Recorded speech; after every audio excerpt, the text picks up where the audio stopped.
बेहद की परम परम परम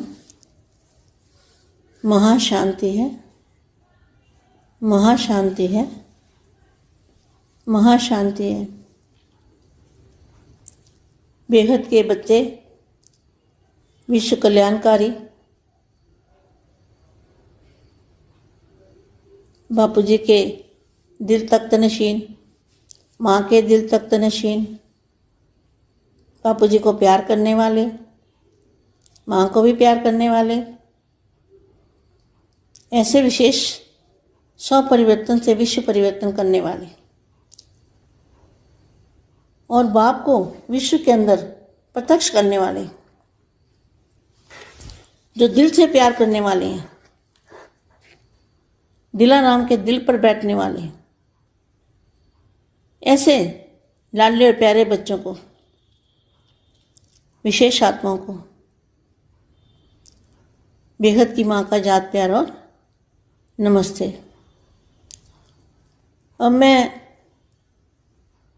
आज के पुरुषार्थ में से जो घी निकालती हूँ, अपने जो मेरे लाडले प्यारे बच्चे हैं उनको मैं ज्ञान का घी पिलाती हूँ।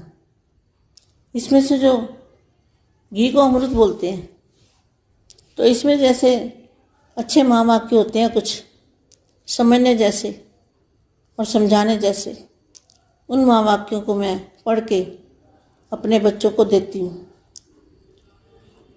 यहाँ कभी भी आज के पुरुषार्थ में बाप दादा कभी भी नहीं कहा, हमेशा बाप और बाबा।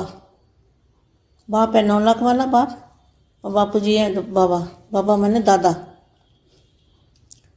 तो बाबा ने कहा, बच्चे आप बच्चों के परिवर्तन का प्रोसेस चल रहा है।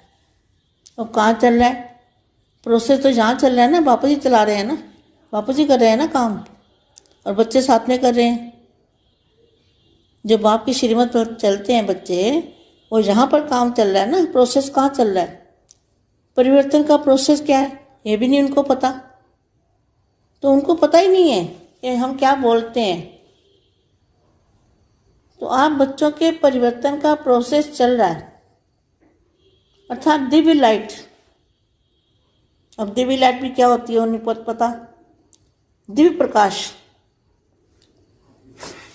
जैसे बादल होते हैं ना सफ़ेद, पहाड़ों पे जाओ तो बादल निकले, बादल दिखेंगे तुम्हें और बादल दिखेंगे तो कभी कभी ऐसा हो जाएगा कोई एक दूसरे को बंदा नज़र भी नहीं आएगा। कभी कभी ऐसा भी हो जाता है, कोई मकान भी नहीं नज़र आएगा, कुछ भी दिखाई नहीं देगा, ऐसा धुंध ज़बरदस्त आ जाती है। तो इसी तरह से जो दिव्य लाइट है, अर्थात दिव्य लाइट आपके परिवर्तन का कार्य कर रही है। मतलब दिव्य लाइट परिवर्तन का कार्य कैसे कर रही है? दिव्य लाइट की अनुभूति कर रहे हैं बच्चे। बच्चे बेहद के बच्चे जो हैं वो दिव्य लाइट की अनुभूति कर रहे हैं। तो अनुभूति करेंगे तो आ भी जाएगी लाइट। तो दिव्य लाइट आपके परिवर्तन का कार्य कर रही है। आपका एक एक संकल्प भी लाइट है। बोलो कितनी अच्छी बात लिखी है। जो आपका संकल्प है, उस संकल्प जो बेहद की कला के परम धाम से संकल्प छोड़ते हो, आत्मस्वरूप में रह के दादाजी का रूप धारण, दादाजी के सामने जाके जो संकल्प छोड़ते हो, बेहद की परम शांति का संकल्प डालते हो ना, तो वो संकल्प के अंदर क्या है? लाइट है। आपका एक एक संकल्प भी लाइट है। और जब आपके संकल्प खुशी के, उमंग उत्साह के और गुणों से भरपूर होते हैं, तो परिवर्तन की स्पीड तीव्र हो जाती है। और जब आप भारी होते हो, उदास होते हो, दिल शिकिस्त हो जाते हो, चिंता या डर के संकल्प अर्थात किसी भी तरह का कोई भी नेगेटिव संकल्प परिवर्तन के प्रोसेस को स्लो कर देता है। स्लो कैसे होता है? जब आत्मा कभी दुख महसूस करती है और वो सोचती ज़्यादा है, संकल्प ज़्यादा चलते हैं, नेगेटिव संकल्प चलते हैं, कभी गुस्सा आ जाता है, तो ये जो संकल्प होते हैं ना, ये वायुमंडल को भारी कर देते हैं और आत्मा को भी भारी कर देते हैं। अगर निसंकल्प आत्मा होगी और जो हो रहा है उसको साक्षी होकर देखें। बच्चों को क्या करना है, जो भी हो रहा है उसको साक्षी होकर देखो। कोई दुख आए, तकलीफ आए, कुछ भी हो जाए, मगर अनिश्चय नहीं होना चाहिए, हल्का रहना चाहिए। हल्का माना लाइट का शरीर, लाइट की बॉडी का अनुभव करना चाहिए। तो ज्ञानी तो आत्मा जो होती है ना, वो दुख सुख में समान समझती है और वो हल्की रहती है, फीलिंग में कम आती है, क्योंकि वो आत्मा का जो अंदर, आत्मा के अंदर पावर है, उस पावर से उसको दुख सुख की फीलिंग कम आती है, नहीं आती। वो साक्षी होकर देखता है और बेहद की शक्ति उसके अंदर होती है। तो शक्तिशाली आत्मा जो होती है ना, वो हल्की होती है। तो आगे देखो क्या लिखा है। अर्थात किसी भी तरह का कोई भी नेगेटिव संकल्प परिवर्तन के प्रोसेस को स्लो कर देता है। आपके सूक्ष्म से सूक्ष्म संकल्प का भी प्रभाव पड़ता है। देखो कितना हमें अलर्ट होकर रहना चाहिए, अलर्ट होकर रहना चाहिए, अपने संकल्पों पर ध्यान देना चाहिए। आपके सूक्ष्म से सूक्ष्म संकल्प का भी प्रभाव पड़ता है, इसलिए स्वयं पर अटेंशन दो। देखो यदि कोई अचानक ही ऐसा वैसा संकल्प आ जाए तो क्या करो, झट से उसको परिवर्तन कर दो, संकल्प को बीती से बिंदी लगा दो और अपनी सीट पर सेट हो जाओ। सीट पर सेट होना माना उसी टाइम कोई ऐसा वैसा संकल्प आए तो क्या करना है, आत्मस्वरूप में स्थित हो जाना है, उसको कहेंगे सीट पर सेट होना। ये कार्य तीव्रता से हो रहा है, यह कार्य तीव्रता से हो रहा है, बस आपको दिखाई नहीं दे रहा, दिखाई नहीं दे रहा ना, लेकिन महसूस तो हो रहा है। दिखाई नहीं देता तो महसूस तो होता है ना, परंतु जल्दी ही आपका आश्चर्यजनक परिवर्तन हो जाएगा। आश्चर्यजनक का मतलब क्या है, जो आश्चर्य चीज होती है ना, कभी किसी ने देखी नहीं होती, उसको कहते हैं आश्चर्यजनक। आश्चर्य मतलब हैरान करने वाला, हैरान करने वाला जो शब्द का मतलब ये है कि आपका जल्दी ही आपका आश्चर्यजनक परिवर्तन हो जाएगा। तो आश्चर्यजनक माना जिसका किसी को पता नहीं होता, आश्चर्यजनक कोई बात होती है, अचानक कोई बात होती है ना, तो उसको कहते हैं आश्चर्यजनक। आश्चर्यजनक परिवर्तन हो जाएगा जो बिल्कुल अचानक होगा, बिल्कुल ही अचानक होगा, आपको 2 मिनट पहले भी पता नहीं होगा। बस बच्चे, आप परमपिता परमात्मा आप बच्चों के साथ है, इसे छोटी छोटी बात मत समझो। इसको परमपिता परमात्मा आपके साथ है, इसको छोटी बात मत समझो, ये बहुत बड़ी बात है कि परमपिता परमात्मा आपके साथ है। अपने भाग्य के प्रति गीत गाते रहो और खुश रहो। इसलिए बच्चे खेलो, हंसो, नाचो, गाओ, अर्थात बेफिक्र रहो, खुश रहो, आबाद रहो, अपने जीवन के हर पल को एंजॉय करो। बस अब आनंद ही आनंद है। देखो जब आप निश्चिंत हो जाएंगे, निश्चिंत रहते हो ना, निश्चिंत रहते हो, तभी आप हल्के रहते हो। निश्चिंत आत्मा हल्की रहती है, बेफिक्र होती है ना। तो लाइट का अभ्यास कर सकते हो। लाइट का अभ्यास अर्थात मैं भी लाइट और बाप भी लाइट, और चारों तरफ बस लाइट ही लाइट है। अर्थात जो कुछ भी इन आंखों से देखते हो और महसूस करते हो, सब लाइट का है। जो भी देखते हो क्या है, सब लाइट का है। प्रकाश ही प्रकाश चारों ओर दिखाई दे। ऐसी अवस्था बच्चों को बनानी है कि चारों ओर लाइट ही लाइट देखा करें, अनुभव करें। जैसे हमारा कहते हैं ना, एक पैर इधर, एक पैर है यहाँ 5 तत्वों में, और दूसरा पैर बेहद के परम प्रकाश में। तो प्रकाश की दुनिया को सामने ही देखना है, जैसे सामने ही है, दूर नहीं है, सामने है। बच्चे अब किसी भी बात में कोई सार नहीं रहा, सब लाइट ही लाइट है, किसी भी बात में सार नहीं रहा। चाहे आपको पता नहीं चल रहा, परंतु बाप तो सब देख रहा है ना। जैसे एक काली रात में चलता मुसाफिर सुबह की इंतजार में रहता है, परंतु वो अधिकतम रात का काला समय सुबह का शुभ संदेश लेकर आता है, जिसे मुसाफिर नहीं जानता। क्या आपके लिए क्या है शुभ संदेश? कौन लाया है? हमारे बेहद के दादाजी शुभ संदेश लेके आए हैं। क्या, कौन सा? ये बच्चे अब सुबह, बस अब सूरज निकलने वाला है, दिन होने वाला है, तो ऐसा शुभ संदेश बापू जी लेके आए हैं, जिसे मुसाफिर नहीं जानता।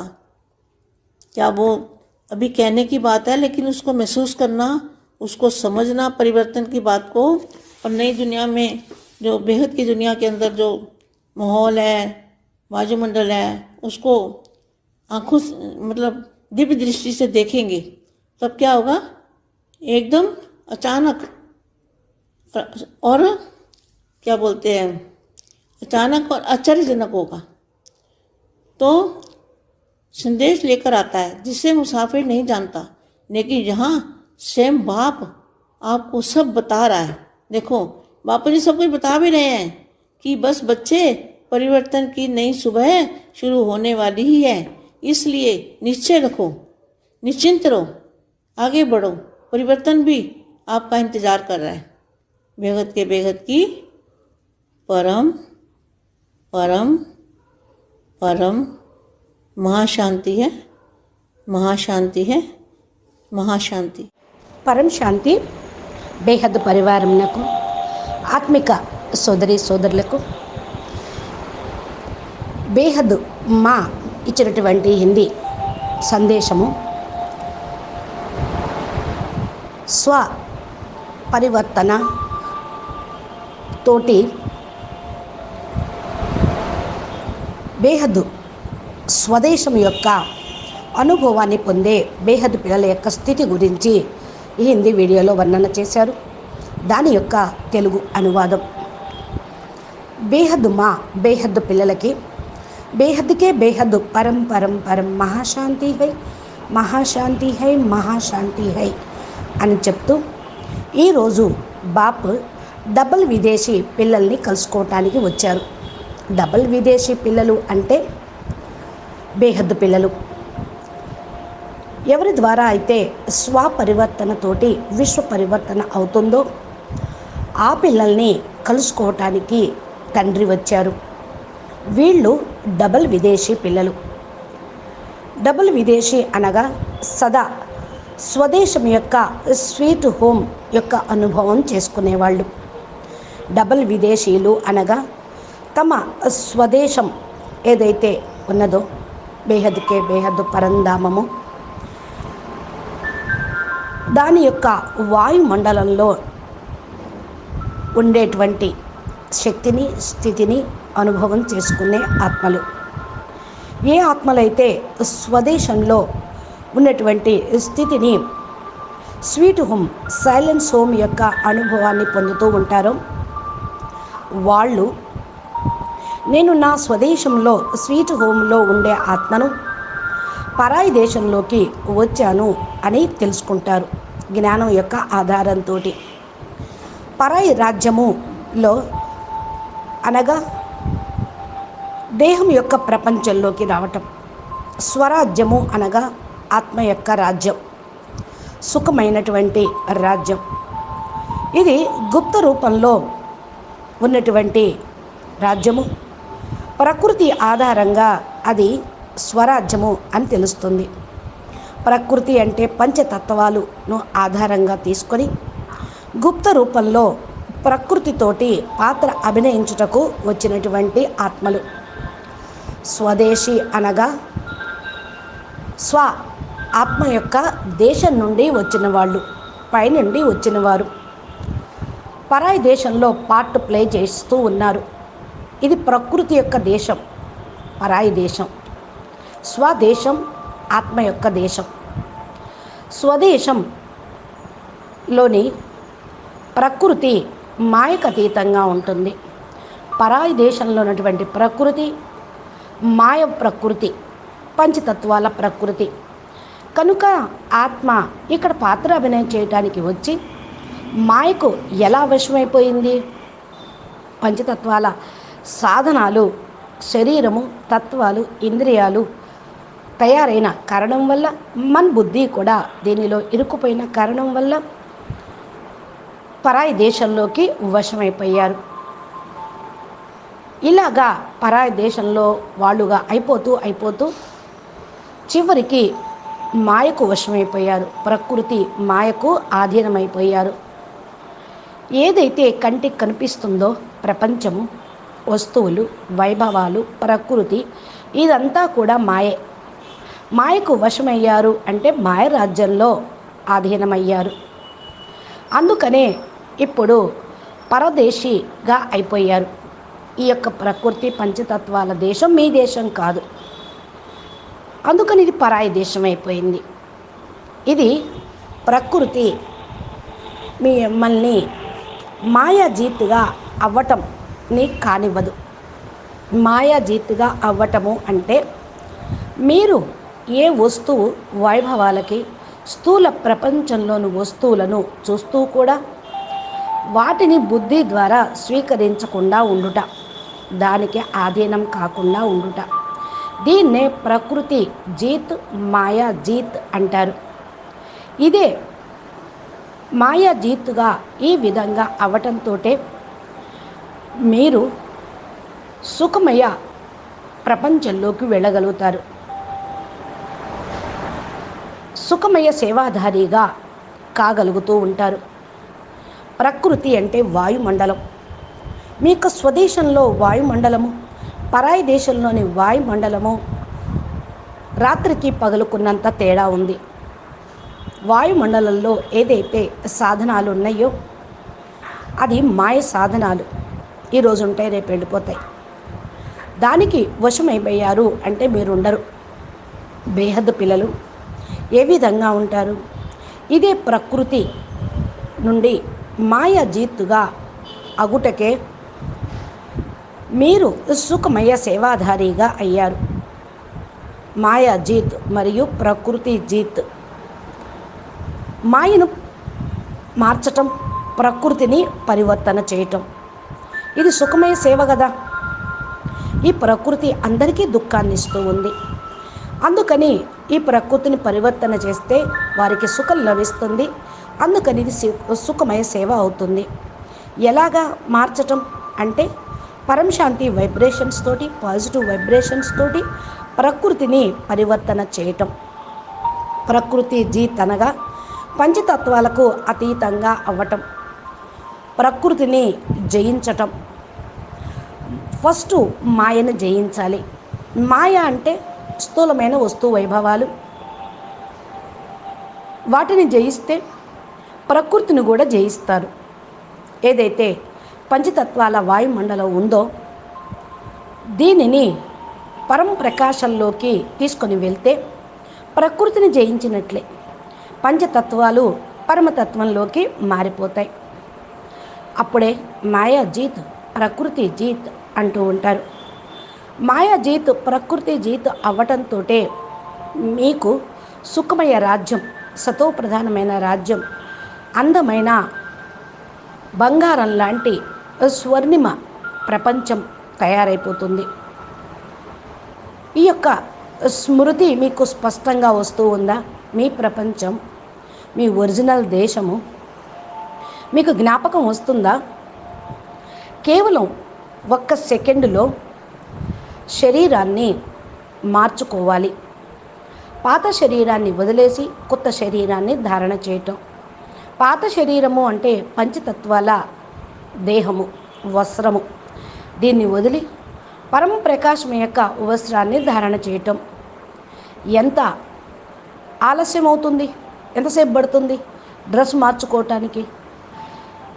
దీన్ని తీసేసి దాన్ని ధరించటం అనగా ఫరిస్తాగా అవ్వటం. కేవలం డ్రెస్సుని మార్చుకోవటమే ఇక్కడ చెయ్యాల్సింది. పాత వస్త్రాన్ని వదిలేసి కొత్త వస్త్రాన్ని ధారణ చేయటం. దీనికి ఎక్కువ టైం పట్టదు కదా.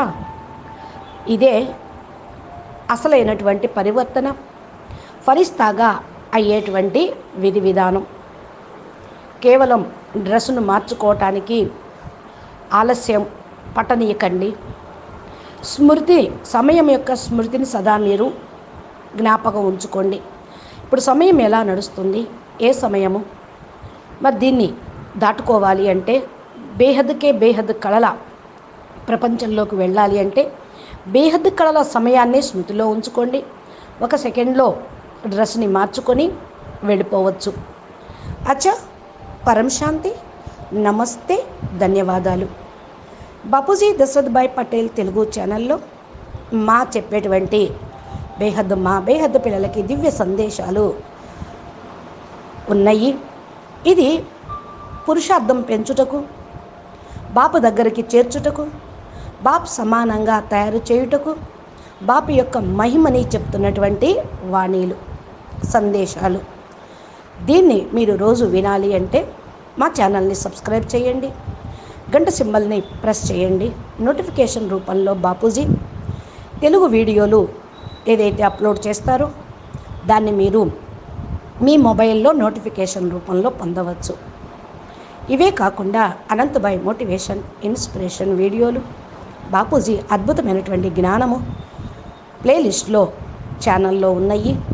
ఒక్కొక్కటి చూస్తూ మీ జీవితాన్ని సెకండ్లో ముక్తి, జీవన్ముక్తి, బేహద్దు ప్రపంచంలో సుఖమయ ప్రపంచంలోకి వెళ్ళటకు సుఖమయ సేవ చేస్తారు అని ఆశిస్తూ ఉన్నాము.